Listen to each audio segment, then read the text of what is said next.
Olha, o Metrópolis conversou com a família do pastor italiano Orazio Giuliani, que foi morto dentro da obra da igreja que ele queria construir na propriedade dele aqui em São Sebastião, no Distrito Federal.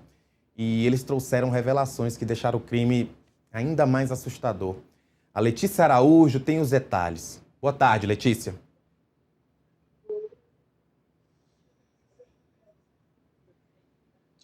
Boa tarde, Rafael. Exatamente, é um crime muito assustador, principalmente como aconteceu e pelo local em que ele aconteceu, né? A gente conversou com a viúva do Horácio, a Maria Lourdes, e ela contou pra gente que ele era um homem de muito bom coração e que, inclusive, o pastor tinha um propósito que era ajudar as pessoas e por isso ele fazia essas obras de caridade, né? Essas ações filantrópicas e obras sociais. Exatamente por isso ele estava construindo essa igreja que você comentou lá em São Sebastião, aqui no Distrito Federal, em um lote que ele tinha comprado há mais ou menos 10 anos. E o crime, né, de latrocínio aconteceu no sábado, dia 11 de abril. A Maria contou pra gente que os suspeitos, o Leonardo Conceição de Araújo e o primo dele, Bruno Cruz de Araújo, procuraram o Horácio na quinta-feira, no dia 9 de abril, e pediram uma oportunidade de emprego. E o dono do lote, né, o Horácio, aceitou, disse para eles irem no dia seguinte, na sexta-feira. Eles foram, aconteceu tudo bem. Ele pediu novamente para que eles voltassem no sábado. E no sábado, ele viu pelas câmeras de segurança que os dois estavam... Não trabalharam direito, né? Eles estavam deitados. Os vizinhos comentaram também sobre o comportamento estranho dos pedreiros. Por conta disso, ele foi lá e combinou com eles que ele pagaria somente metade da diária.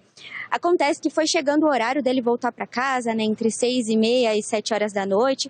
E ele não chegou. A Maria começou a ficar preocupada, ligou para ele não atendia. Ela foi até a obra, né? Vale lembrar que eles moravam no Jardim Botânico, aqui no Distrito Federal, e a obra era lá em São Sebastião, né? Uma distância considerável.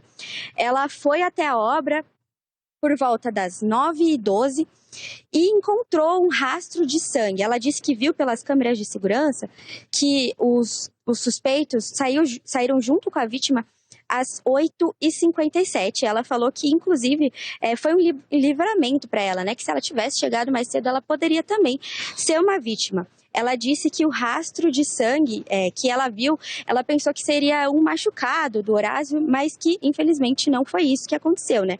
O corpo dele ficou desaparecido.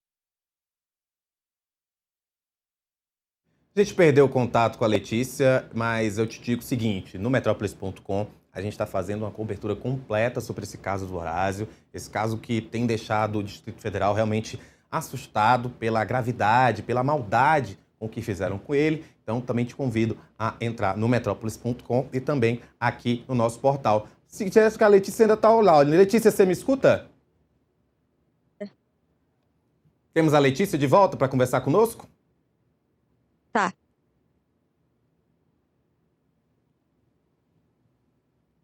Voltei, Rafa. Não sei aonde eu parei, mas vou continuar que ela chegou ao local, a Maria chegou ao local por volta das 8h12 da noite e ela viu pelas câmeras de segurança que os suspeitos saíram junto com a vítima às 8h57 de lá. E ela, inclusive, falou que foi um livramento, né? Para ela, que ela poderia também ser uma vítima desse crime e que ela viu o sangue e inicialmente ela achou que seria só um machucado do Horácio, mas que infelizmente a gente sabe que não foi, né? O corpo ficou desaparecido até essa última terça-feira, dia 14, e a família ainda aguarda a liberação do corpo para tomar as providências do velório e os parentes do pastor estão recebendo auxílio da Embaixada da Itália aqui no Brasil. Além da morte do Horácio, a Maria conta pra gente que aconteceram furtos na obra, né? Foram registrados furtos, que inclusive o Horácio soldou alguns materiais no chão para evitar que isso acontecesse.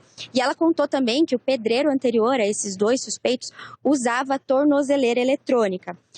A Maria acha que o crime aconteceu por conta desse desentendimento que aconteceu, né? Do Horácio chegar e falar que pagaria somente metade da diária. E a gente conversou também com o Tiago Jatobá, que é enteado do Horácio, e ele também comentou que acredita que foi um desentendimento por conta do idioma. Ele comentou com a gente que o Horácio não falava português tão bem e que provavelmente aconteceu aí um desentendimento por conta de valores. O Thiago comentou com a gente que ele morava longe do padrasto, mas que mesmo assim tem boas lembranças dele e que ele tinha uma relação muito respeitosa com o padrasto dele, né? O Horácio, aqui no Brasil, ele era pastor, mas na Itália ele ganhava a vida como artista plástico. Eu acredito que a produção tem algumas imagens das obras dele. Ele vendia, inclusive, fazia exposições das obras, né? De pinturas que ele fazia. E aqui no Brasil ele começou também a fazer esculturas.